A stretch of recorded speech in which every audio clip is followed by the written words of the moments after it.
మెదడు లోపల 4 భాగాలుంటాయి ముఖ్యంగా నిద్రకు సంబంధించిన భాగాలు. ఒకటి సూప్రాకాస్మాటిక్ న్యూక్లియస్, 2 హిప్పోకాంపస్, 3 లోకస్ సెరులియస్, 4 ఎమిగ్డలా. ఈ 4 భాగాలు గూడా నిద్రకు సంబంధించి చాలా ముఖ్యమైన భాగాలుగా మనం చెప్తా ఉంటాం.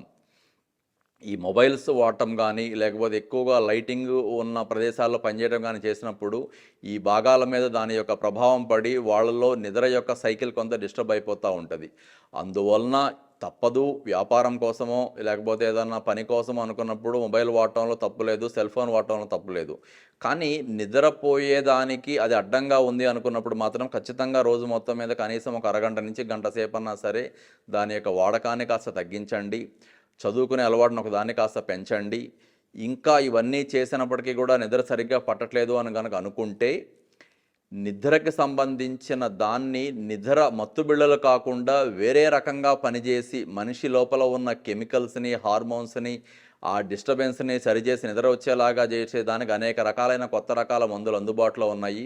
అలాంటి మందులు వాడి నిద్రపోవటం అనేదే ఆరోగ్యానికి మంచిది, కానీ నిద్ర లేకుండా ఉండటం అనేది మంచిది కాదు.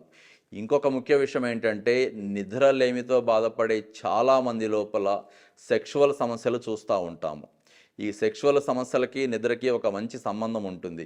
ఎవరైతే కాస్త ప్రశాంతంగా రోజు ఒక 7-8 గంటలు నిద్రపోగలుగుతారో వాళ్ళలో సెక్స్ సామర్థ్యం కానీ, సెక్స్ మీద ఇంట్రెస్ట్ కానీ, ఇవన్నీ కానీ చాలా బాగుంటాయి. అలా కాకుండా నిద్ర సరిగ్గా పట్టనప్పుడు దాని ప్రభావం కొంత ఎరెక్టైల్ డిస్ఫంక్షన్ అనే ఒక జబ్బులాగా రావచ్చు, లేదా కొంతమందిలో ప్రిమెచ్యూర్ ఎజాక్యులేషన్ అనే ఒక జబ్బులాగా రావచ్చు.